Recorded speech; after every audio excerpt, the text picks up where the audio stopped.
Programa Med Saúde, um oferecimento de Arte Farma, tecnologia em manipulação, MHV Cardio, cuidando bem do seu coração. Olá, espectador do Med Saúde, estamos aqui com o Dr. Mário de Witz, professor da Faculdade de Medicina de Jundiaí, falando sobre hipertensão, o que você precisa saber. Nós já gravamos o primeiro programa, que eu te convido a assistir se você ainda não assistiu, e agora, aproveitando a presença desse grande amigo, nós vamos para o segundo programa sobre hipertensão arterial, o que você precisa saber. Mário, no primeiro programa nós conversamos e você nos disse sobre o tratamento, as opções, e você tocou na mudança de estilo de vida. Então eu queria que a gente pegasse esse gancho e vamos conversar novamente quais as opções que nós temos para o tratamento da hipertensão arterial. Bom, a mudança de estilo de vida. Primeiro reforço é que isso é essencial em muitas doenças crônicas. Mas nas doenças cardiovasculares, e a hipertensão como exemplo mais importante nesse sistema, nós temos que impactar mudanças de estilo de vida para os pacientes, até pensando para que o tratamento com medicamentos tenha mais eficiência no uso dos medicamentos, que nós vamos também comentar. Qual é a mudança de estilo de vida mais importante a gente pensar? Primeiro, hábito de atividade física. Toda pessoa tem que desenvolver o hábito de atividade física, porque não é só pensando em virar atleta, é um condicionamento cardiovascular. O que é isso? Do coração e dos vasos. Você aumenta a circulação e dilata os vasos das extremidades, que só isso, numa simples caminhada, eu gosto sempre de dar esse exemplo, já facilita o trabalho, o desempenho do coração. Ele bombeia contra uma resistência maior, no simples fato de você ter resistência de caminhada.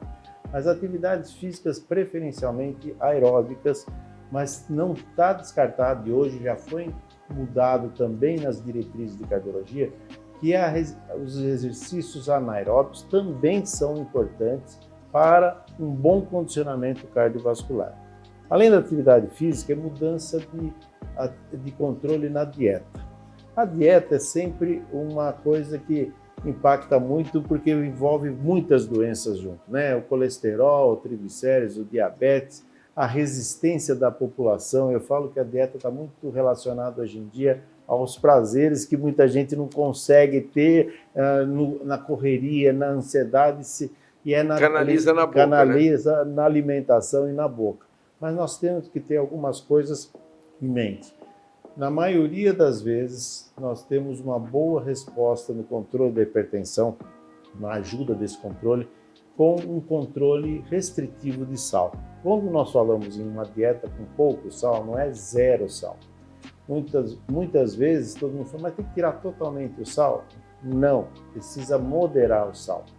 Nem sempre nós temos uma pessoa hipertensa chamada sal dependente. Tem umas que não são sal dependentes, não é aquela pessoa que, além de hipertensão, fica inchada, mas o sal, comprovadamente, em todas as pessoas com hipertensão, ele tem um impacto se você reduzir a taxa de sódio.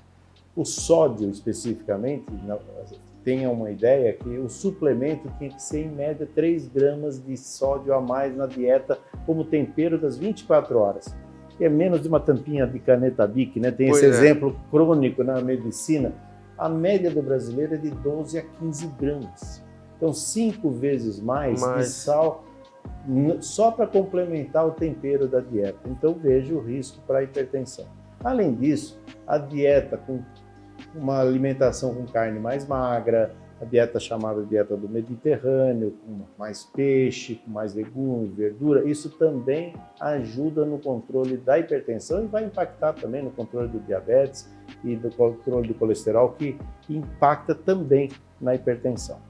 Então, mudança de estilo de exercício, alimentar, vamos pensar no controle do peso que está envolvido nisso. Então, hoje tem todo um...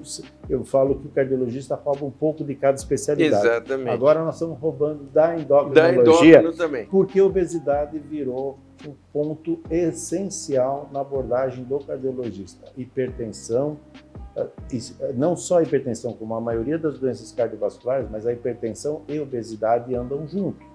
Então, nós temos que tratar a obesidade medicamentosa e não esperar só que a mudança de estilo de vida vai interferir isso. Mas a gente coloca no rol da mudança de estilo de vida porque ela depende da boa alimentação, depende da caminhada, do exercício e, muitas vezes, do tratamento medicamentoso também da obesidade. Além disso, hábito de tabagismo, que o médico que é bonzinho fala diminua, mas tem que levar em conta que é cessar o tabagismo. A nicotina é extremamente prejudicial à doença aterosclerótica dos vasos. E aí não é só fazer hipertensão, é o risco da doença do cérebro, do coração, do entupimento das artérias periféricas, né? E o etilismo. Eu até faço alguns parênteses que eu falo que a diretriz de cardiologia, se o paciente tiver acesso, quem não bebe vai começar a beber um pouquinho, porque na diretriz de cardiologia está descrito uma quantidade mínima de cada tipo de bebida alcoólica que eventualmente o paciente pode usar. Mas eu coloco assim, o bom senso tem que imperar. Claro. Tomar uma bebida alcoólica, uma dose no final de semana, numa refeição é uma coisa. O hábito rotineiro, em grandes quantidades, está demonstrado que isso vai ter não só lesão do fígado, da circulação das extremidades, mas diretamente sobre o coração e sobre os vasos.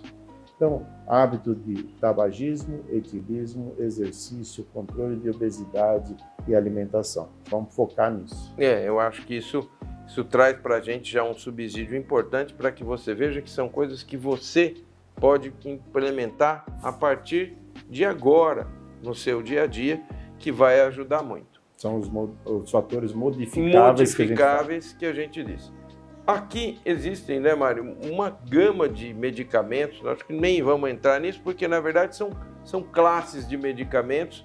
A ideia é levar para vocês uma visão geral da hipertensão e principalmente essas questões modificáveis que o Mário tão bem colocou, porque isso depende de você. O seu medicamento e a dosagem do seu medicamento depende do seu médico. Aí você vai precisar procurar uma ajuda especializada de um cardiologista, de um nefrologista para esse controle. Entretanto, os fatores modificáveis, o médico pode te aconselhar, assim como o Dr. Mário está dizendo.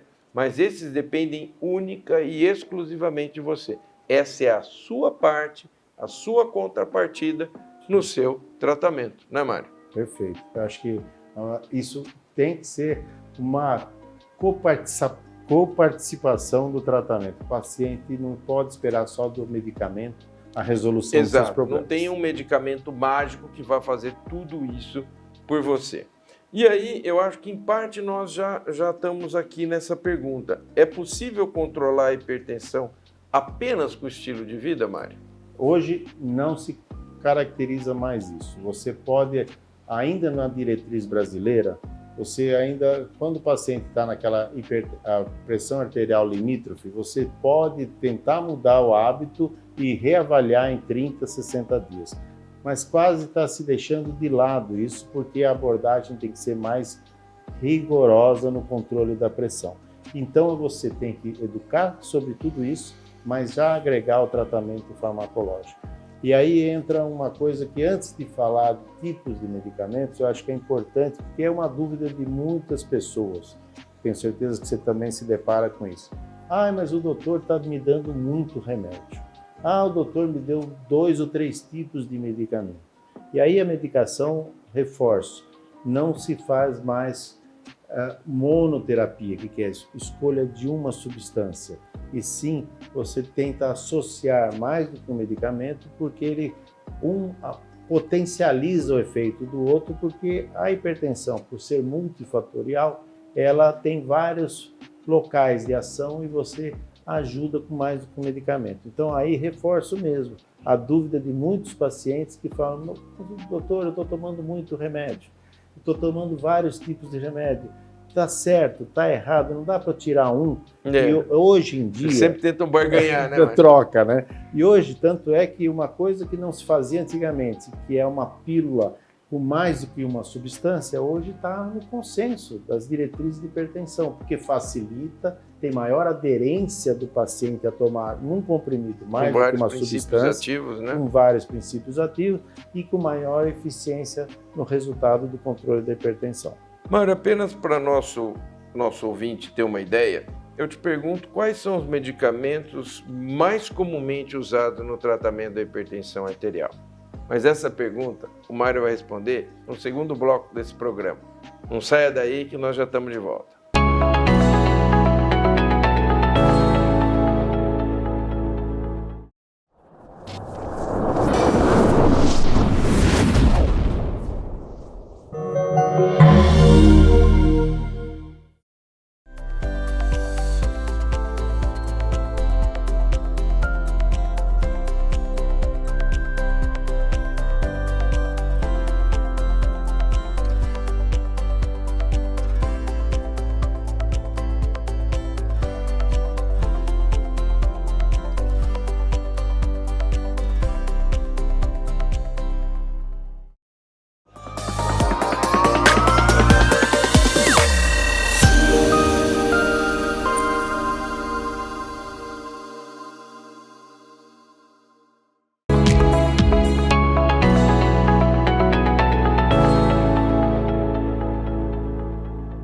Estamos de volta com o segundo bloco desse programa que está imperdível sobre hipertensão arterial, o que você precisa saber. Mário, no final do primeiro bloco eu te fiz uma pergunta importante. Quais os medicamentos mais comumente utilizados no tratamento da hipertensão arterial? Nós temos assim várias classes de tratamento, classes terapêuticas, mas as mais conhecidas que o público está acostumado a receber como receita, inclusive, são os diuréticos. Além disso, alguns remédios chamados inibidores de enzima de conversão, IECA, ou BRA, bloqueadores receptores de angiotensina, nomes bem complexos, mas que na prática têm um efeito no bloqueio de substâncias que dão constrição dos vasos, estreitam os vasos e aumentam a hipertensão. Junto com isso, tem outra classe que mexe no mecanismo do cálcio, então também interfere no relaxamento muscular e dos vasos também. Nós temos outras classes terapêuticas como o beta-bloqueador, que controla, modula a frequência cardíaca, mas também tem uma ação na hipertensão. Então são inúmeras classes terapêuticas e que hoje o médico tem não a opção de qual que eu gosto mais ou não. Você tem indicações precisas de perfil de hipertensão. Lembre que no primeiro programa nós falamos sobre vários tipos de hipertensão. A hipertensão não é tudo igual. Então você tem que ver o que está interferindo mais naquela determinada caso de hipertensão. Às vezes você associa um diurético com um inibidor de enzima de conversão. Vou falar o nome que todo mundo fala.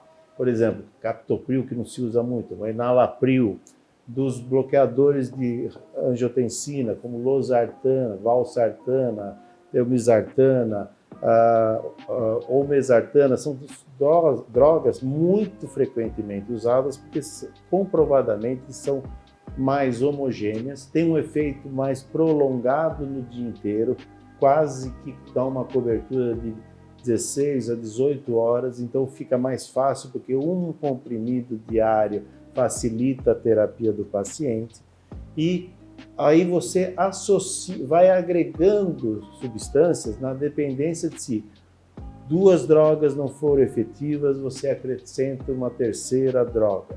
Se 3 drogas com dose baixa não foi efetivo, você primeiro, pelo consenso europeu agora, você otimiza a dose máxima dessas 3, para depois pensar na quarta droga. Essa quarta droga também é um tipo diurético, só que tem um efeito de potencializar todas as outras. Não é para você aumentar o volume de diurese, é para potencializar o efeito do outro. Já na quarta droga, você já está no grupo chamado de hipertensão arterial resistente. Sim. Muitas vezes, até quando você tem níveis altos, acima de 110 milímetros de mercúrio da diastólica, que é a mínima, você já fala em hipertensão refratária. Quando precisa de 4 ou 5 classes terapêuticas. E aí tem outros procedimentos de investigação que já estão sendo antecipados. Por exemplo, uma doença da suprarrenal, que antes você deixava para investigar quando pegava um paciente supostamente com hipertensão resistente ou refratária, hoje já indica, com determinadas faixas etárias, você já começar a investigar isso numa fase inicial de pesquisa e de tratamento da hipertensão. Por quê? Você muda o curso da hipertensão. Tempo é saúde, tempo não é dinheiro, tempo é saúde. Quanto mais rápido você abordar a hipertensão e normalizar o nível de pressórico, você diminui os riscos das lesões de órgãos-alvo, que nós já citamos: coração, cérebro, rim e circulação periférica. Muito bem, Mário. E eu pergunto para você, agora para quem está nos ouvindo, né? O que tem na fronteira do tratamento da hipertensão? O que está assim, up to date com a hipertensão arterial? Além do tratamento de estilo de vida, que é básico, medicamentoso, hoje cada vez mais se pensa em duas linhas, né? Pesquisa para procedimentos de denervação simpática, que é do sistema nervoso simpático e parasimpático, onde você controla por mecanismos de vasoconstrição e vasodilatação, que você contrai ou dilata os vasos. Muitas vezes, quando você faz uma denervação, você modula o nível pressórico. Então, já é uma terapia cirúrgica da hipertensão. Procedimento pouco invasivo, mas muitas vezes resolutivo. E nesses pacientes resistentes ou refratários, não é que ele vai ficar sem medicamento, mas vai facilitar a ação desse grupo de tratamento. E a fronteira, eu acho que em toda a medicina, mas no ramo da cardiologia não pode ser deixado de lado, é toda a investigação e a abordagem genética. Sim. A abordagem de pensar não só drogas imunomoduladoras, mas a parte que você possa atuar na parte genética do paciente, coisas que nós não pudemos fazer durante muito tempo. Por que nós falamos tanto da família, né, da investigação familiar? Mas hoje a atuação diretamente na parte de mudança do gene, para você tentar diminuir alguns locos de gene que são responsáveis para a predisposição, às vezes, mais precoce na vida da pessoa, não é nem tardia de 60, 70, 80 anos, você consegue abordar precocemente, mas essa terapia ainda está em estudos. Muito legal, que eu acho que realmente nós estamos caminhando em várias doenças para isso, né, Mário? Agora, eu quero aproveitar a tua presença, que é um grande amigo, para te perguntar, Mário, como é que foi a escolha pela cardiologia? Como é que você optou por cardiologia? Em que momento da tua caminhada pela medicina, tão exitosa, nós que te conhecemos, admiramos muito, quando que você optou por fazer cardiologia? E como é que foi essa decisão? Bom, eu sempre tive, durante a faculdade, eu sempre tive uma visão mais clínica, muito menos falar para você que a parte de cirurgia, não, eu gostava mais de ver a parte clínica como um todo. Sim. Tanto é que primeiro fui fazer clínica médica, que hoje em dia se coloca como, não é nem especialidade, né? Muito pelo contrário, é a mãe das especialidades. Eu falei essa semana para residentes que eu deveria mudar o nome de clínica médica para medicina interna, como Isso é o mesmo. nome correto, para todo mundo entender que clínico é um especialista. Sem e dúvida. ter a visão holística, de ver tudo, certo? Claro, certíssimo. E nesse meio já até uma característica minha de ver de uma forma global, eu tive possibilidade de ver na cardiologia não só professores que me estimularam bastante, excelentes, e comecei a conviver já durante a faculdade, eu comecei a sentir, e hoje não é fazer propaganda da cardiologia, mas é a cardiologia que tem uma visão mais ampla das doenças crônicas.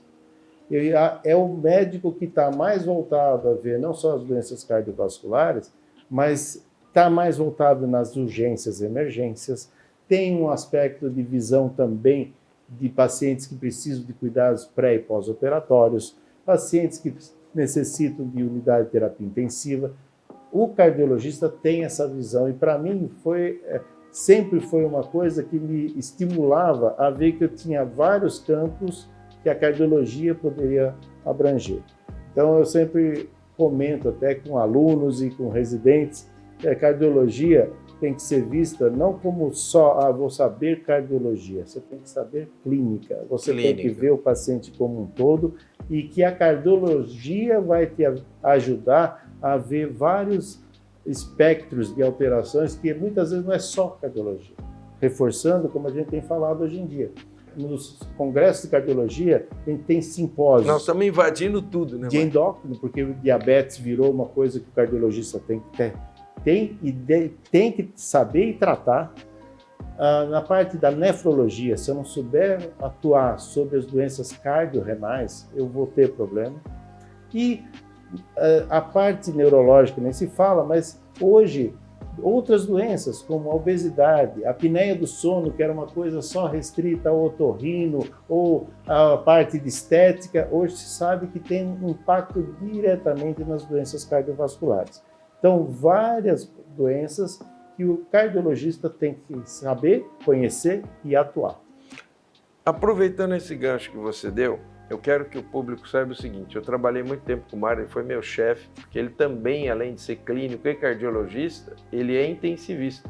E ele era o coordenador da UTI onde eu dava plantão e ficamos muito mais amigos, nos aproximamos muito. Então o Mário não conhece só de clínica e de cardiologia, ele conhece também de medicina intensiva, né, Mário? E eu pergunto, você deu um toque aí, agora eu vou dar uma cutucada. Quem foram os teus grandes mestres? Quem que te estimulou? Que você falou assim, puxa, eu quero seguir o caminho desse cara. Quem foram os teus landmarks para escolher a cardiologia? Eu vou começar não de quem atuou, eu atuei junto na clínica, né? Mas vou começar lá no terceiro ano da faculdade, tendo aula com o professor João Tranquese de eletrocardiograma. Bom, aí você pegou o Papa, né? Bem também pesado. É o Papa de eletrocardiograma. É o cara que teve aula Quem teve aula com ele, se não aprendeu eletro aí, também não aprende mais. Não aprendeu nunca mais. Depois eu tive a alegria e a convivência com muitos professores da própria Faculdade de Medicina de Jundiaí, catedráticos daqui, o professor Pereira Barreto, até hoje extremamente atuante, sensacional. Nosso professor de sempre. Eu sempre falo para ele que ele é o que sempre nos ensina, é o eterno, né? Professor. Professor Fausto Ironaca, todos do INCOR. Além disso, aqui de Jundiaí, eu queria fazer uma menção para o Marco Antônio Paz de Freitas, do Marquinho. Sem dúvida. Por quê? Porque eu comecei a conviver e passar a acompanhá-lo num outro hospital desde o terceiro ano da faculdade. Tá. E ele tinha a capacidade não só de síntese do raciocínio clínico, mas ensinar que o primeiro não era querer fazer tudo, era conversar com o paciente, era tirar a história para depois entender a doença. Então são nomes que não só de Jundiaí, como do Brasil inteiro, assim, impactam, que levaram a gente a pensar, mas até um abraço a todos eles. Muito bem, estivemos aqui com Mário de Witz, essa simpatia de pessoa, meu grande amigo, um excelente médico, um ícone, um professor da Faculdade de Medicina de Jundiaí. Sorte para os alunos e para os pacientes que temos o Mário em completa atividade. Mário, eu quero agradecer muito, foi um papo muito gostoso, a gente deixou mensagens importantes para você que está assistindo. Eu quero, em nome do Med Saúde, agradecer muito a você. Muito obrigado, Volpi, mais uma vez pelo convite e estou sempre à disposição para o amigo e para poder ajudar. Eu acho que a divulgação de temas tão importantes assim, para a população em geral é de extrema importância. É a nossa função não só consultar num consultório, é disseminar conhecimento da medicina, principalmente na cardiologia. É isso aí. O Med Saúde é o seu encontro semanal com a saúde. Nós te esperamos. Eu gostei, tenho certeza que você gostou e nós te esperamos. Canal 25 ou 525 NET. Programa Med Saúde, um oferecimento de Arte Farma, tecnologia em manipulação, MHV Cardio, cuidando bem do seu coração.